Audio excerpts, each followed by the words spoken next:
Okay, Rogelio, here we are. Thank you guys. Thank you guys for making this interview. I really appreciate it. No problem. Check your recorder. Make sure it's working. Oh yeah, it's working now. It's working. Okay. That's good. Okay, so you know the big question for everyone in Sierra San Pedro Mártir Facebook fan page is what happened since. We heard that you guys were in the park since Tuesday, correct? Yeah, we arrived on Tuesday afternoon. We slept at Padre or Tipu. TP, and then the next day we hiked over to Blue Bottle. We camped at Blue Bottle. Oh, okay. So Thursday morning we were going to hike down Gorin's Gulch.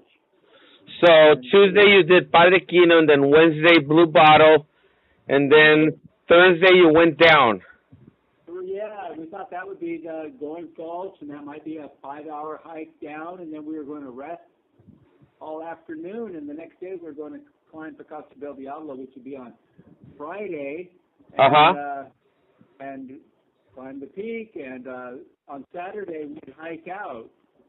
So it wasn't we had it planned out, but on that first day, Thursday going down, we got on the wrong trail. We saw some ribbon, and it'd been years since I'd been there, and I took that trail. I thought that was a trailhead heading down into Gorin's Gulch, but it turned out to be the Gorin's Wash, I believe. It's an area with a lot of waterfalls. Some of it's Class 5 hiking. We ended up spending all day getting down through that canyon, and it took a lot out of us. A lot of lowering of our packs, and wow, we limited by the end of that day. Okay, so it must have been the waterfalls from Campo Noche. Is that correct? Well, yeah, they were dry waterfalls. There wasn't any water in them. Oh, okay. It's the canyon furthest to the west. So, we came out in the canyon, but we're still far to the west. We're still a third of a mile from Campo Noche. Mm-hmm. And even that Thursday night, we just camped at, somebody called it the Wanderer Pool. I thought Wanderer Pool was down at Campo Noche. But we just camped where the rescuers camped with us. Okay. Near Gorin's Gulch. Okay. And then on Friday, did you realize on Friday that you were actually on the wrong path? We realized as we were going down on Thursday that we probably took the wrong canyon down. Okay. And then, by that night, we were pretty convinced that we had taken the wrong path. And so we decided to, spend that night at the Wanderer Pool, and then on Friday morning, we went maybe another, 20 minutes, 30 minutes, and arrived at the true Campo Noche. And at that point, we decided, hey, we're not going to make it to the top of the peak. We're exhausted. We need to just kind of rest up. And so the plan was for that day on Friday, to identify the correct gulch, or the correct canyon to go back up. Correct. While taking it easy. So we had a, nice day down there, enjoying the water, and, everything was good that day, resting up for the climb out.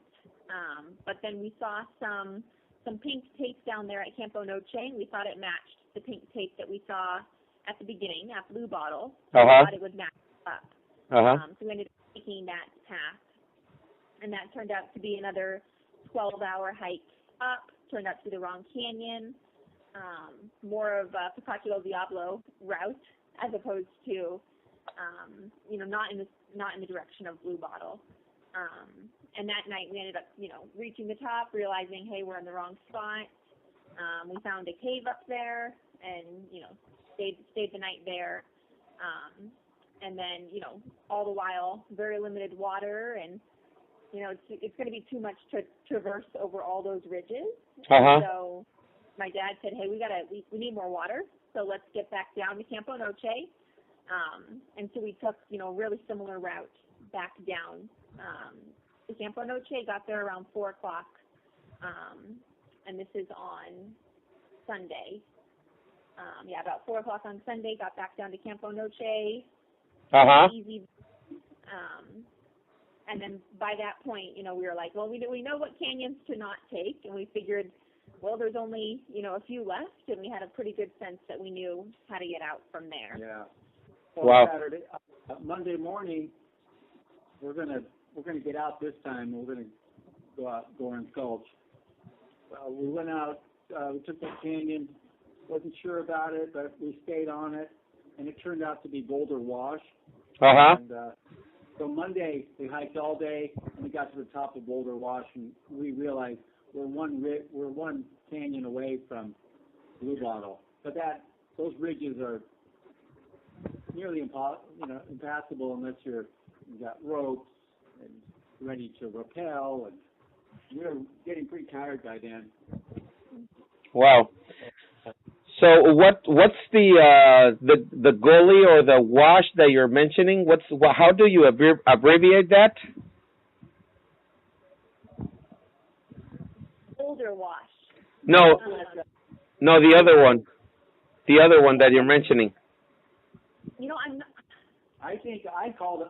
I'm not sure if it was Night Wash, but it's closer to Picacho del Diablo. It's right to the left of those. I think near the pinnacles. Yeah, I would say it was about 4 ridges over from Blue Bottle, is where that cave was. Wow.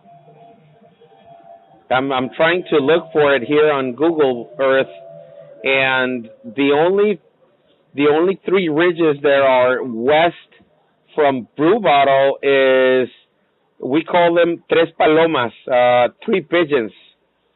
Yeah, we were over by Tres Palomas. We were below Tres Palomas that night that was a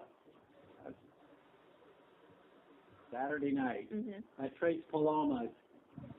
So on Saturday night you were doing Tres Palomas. That's, you know, where is that? That's near Cañón Toledo.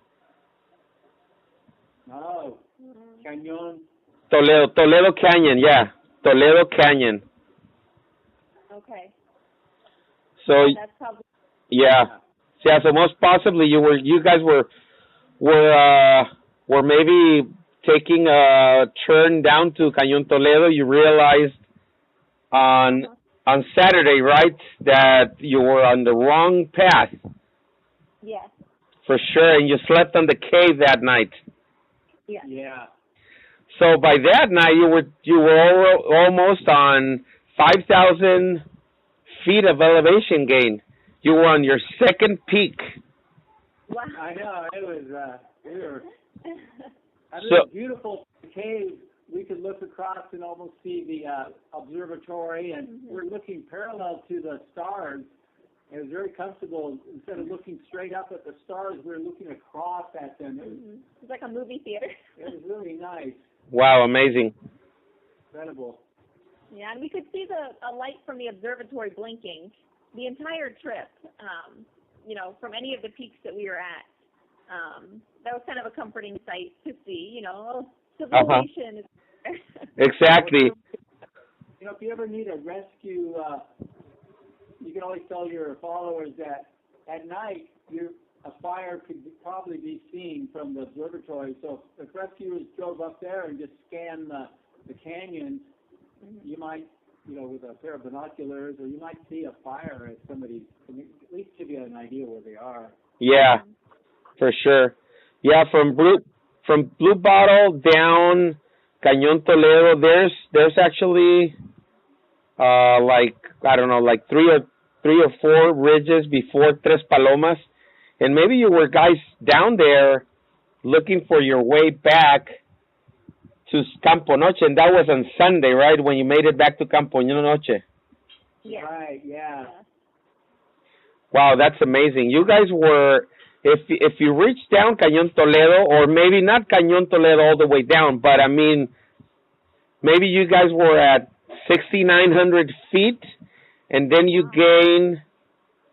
If you went back to Blue Bottle, do you think that you reached Blue Bottle that Sunday day? We were hoping to. Yeah, but we were so, by that point, we're so twisted and we were in the completely wrong direction. I don't even, in hindsight, it's like we were going the opposite direction. You're correct. I mean, you were lost. You were obviously aware that you were lost on that moment. Right. And I think, we saw the tape that matched what we'd seen at the top at Blue Bottle. And so we were thinking, hey, maybe the tape lead, is going to match up. And so that was originally why we kind of took the route that we did on that Saturday, thinking it's all going to connect some way. Exactly. It didn't. But it didn't. Yeah. So that's where the fear factor came into place. And so what happened on Sunday? You went back to Campo Noche. You mentioned me on the other interview that you guys didn't have much water. Yeah, the night that we spent in the cave, we had very limited water, and that walk back down to Campo Noche, I don't think we had any water on us. We finished by the time we got to the bottom, but we knew we were close, so we could finish the water because within an hour we'd be in all the best water in the world. Of course, that's a great feeling. Yeah, very good feeling. So that's Sunday night, and now we're going to rest up, and Monday, now we know which canyon not to take. We've gone up Ron Canyon, and I have a pretty good idea now where Gorin's is, Gorin's Gulch. Gorin's Gulch, that's the one that I was looking for, Gorin's Gulch. Yeah, that's the historical name, and I've heard it now referred to as Blue Bottle Wash, but anybody who's familiar with Robinson and the early climbers in that area, climber named Gorin, and he maybe help find that route. Yeah, they'll know. Where did you research that name, Gorin's Gulch? Well, I've always known that name from hiking and camping in Baja California by Robinson. Oh, okay. It's probably from the 1970s or so.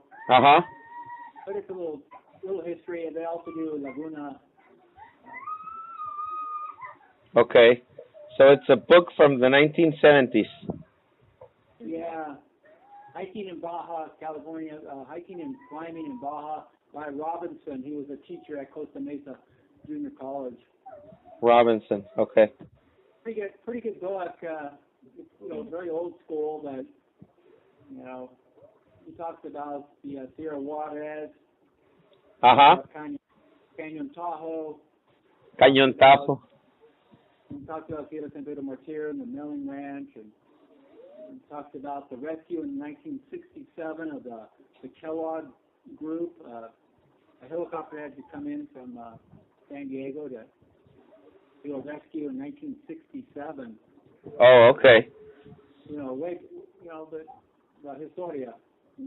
That's rich history right there. Yeah. So that happened on Monday. So you guys slept there. You slept actually on the peak of Boulder Wash, right? We did on Monday night. We got there about 7:30 at night. So we had just a little bit more of light left, and we started a fire right away when we got up there, and pretty tired at that point. My dad was really exhausted, and so we just my sister and I were like, we need to just stay put because hopefully help is on their way, and we don't have it in us to make it down without water. Of course. And so we decided just to stay put and sleep up there, and a lot of fog up there, not very cold, really good weather. It wasn't windy for the first day. It wasn't until, maybe Tuesday afternoon that the wind really started to pick up. And it was strong. Wow. But when we first got up there, really temperate, good weather. And then that Tuesday morning. Tuesday. We just kind of were resting under some, juniper trees that were up there and just really trying to take it easy and conserve our energy. We had about 2 water bottles at that point. Wow. So we were just kind of, take a small sip and swish it around and pretend it's more. And not enough. Of course. It's never enough. When you're in those situations, it's never enough. I know. It's then that you're like, I could use so much water. Exactly. And everything's heavy and everything's hot and, yeah. Right. We were doing a real good job, though, of, saving that water and really, trying to make it last. And we heard a bunch of jets flying over, and then my dad said, hey, it sounds a little different, and, different motor. It sounded maybe like a plane or helicopter or something. Uh-huh. And so, around maybe 10 or 11, we all stood up and go kind of look over the ridge, and in the distance we see, the helicopter over there, and we start making a scene on the top of the mountain, trying to draw attention. And thankfully, my dad had suggested bringing, one of those some reflective, emergency blanket. Yeah, emergency blanket. Yeah, the emergency ones. And afterwards, the helicopter crew, they were telling us that's what they spotted, and they said that was, a true treasure to have out there. Exactly. That's a lifesaver. Making a scene, and they flew over us a few times, and didn't, acknowledge us too much. But then I think it was the third time they flew over us, they waved to us. And that was, an amazing feeling to have, that they see us, and, people are coming, and that, my mom knows, and that we're okay, and all of that. That was a real comforting wave. Definitely.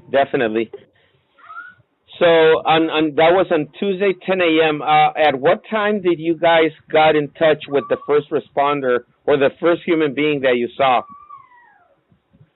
That was on Wednesday. Until Wednesday morning, right? Yeah, about 11 o'clock. That's when Rayo arrived. Correct. At 10:20, he mentions that in his video that it was 10:20, and he reached you guys. Okay. Yes. It's great to see him. Oh yeah. Yeah, it was a huge operation. I mean Rayo and Sofia and this other guy from Rescate and Sar from Ensenada, and yeah, it was a huge effort of a lot of teams working for you guys. As a matter of fact, we had a team from Tijuana Fire Department that these guys were Borstar certified. And unfortunately, they couldn't reach Blue Bottle because they were told some wrong coordinates, and these guys made 10, 11 hours to make it to Blue Bottle from Padre Quino. I can't believe it. Wow. Yeah. So that was another effort that the additional teams that were in Padre Quino had to make to bring more bottled water, more food, in order to have a team in Blue Bottle for Sofia, for Victor and Rayo Lopez, and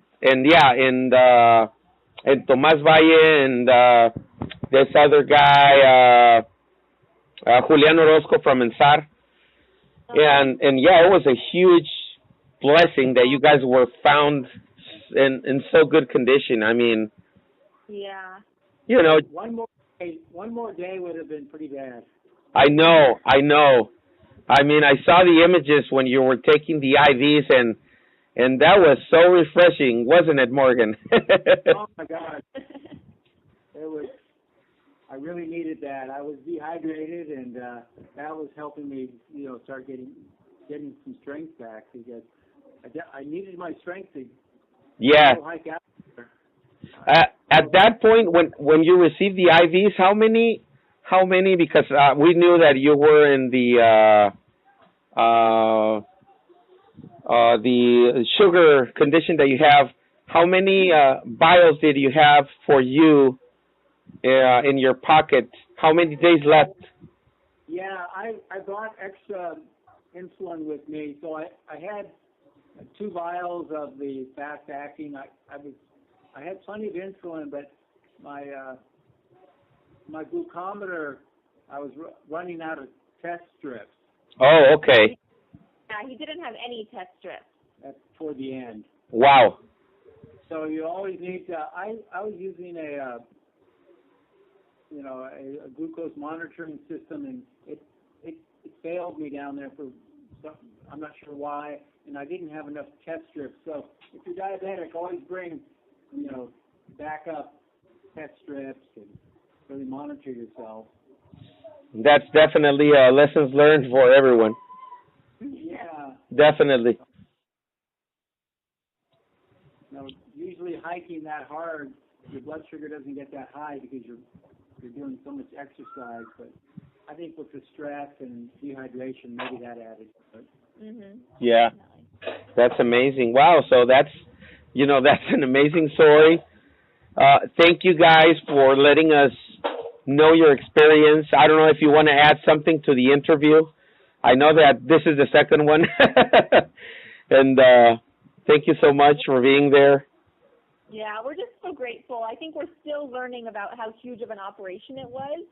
And as we learn it, we're just more and more amazed and appreciative of all the people that came together. And, we had our core group of people of, Rayo, Sophia, and Tomas that we first kind of had contact with. But it's just amazing to see the amount of people involved in this rescue, and it's, we're just so appreciative of it. And, the captain from Tijuana, de los Bomberos, he was really great because he was in charge of 50 or 60, and rescuers. Bravo Diaz, Mexicali, Captain Medina, everyone. They were just Captain Medina. Yeah. Yeah. So awesome. So we're excited to get back down and see everybody again. And, I think there's going to be a more formal, kind of reunion with civil protection and the consulate. But we also just want to get down and meet up at a restaurant with everyone that was involved and kind of reminisce about it and get to know each other in a different, context. Definitely. in a very different climate. That's very true. Yeah. Well, so grateful for this interview. Thank you, Morgan, Claire, and Maura. Thank you so much for giving me this interview. I'm going to forward this information to all of our viewers and followers, and I'll keep in touch. And looking forward for meeting you also, and we'll be in contact for sure. All right. Well, thank you, Rogelio. Thank you. Thank you, guys. Have a big hug from Tijuana. Bye-bye. Bye-bye. Thank you.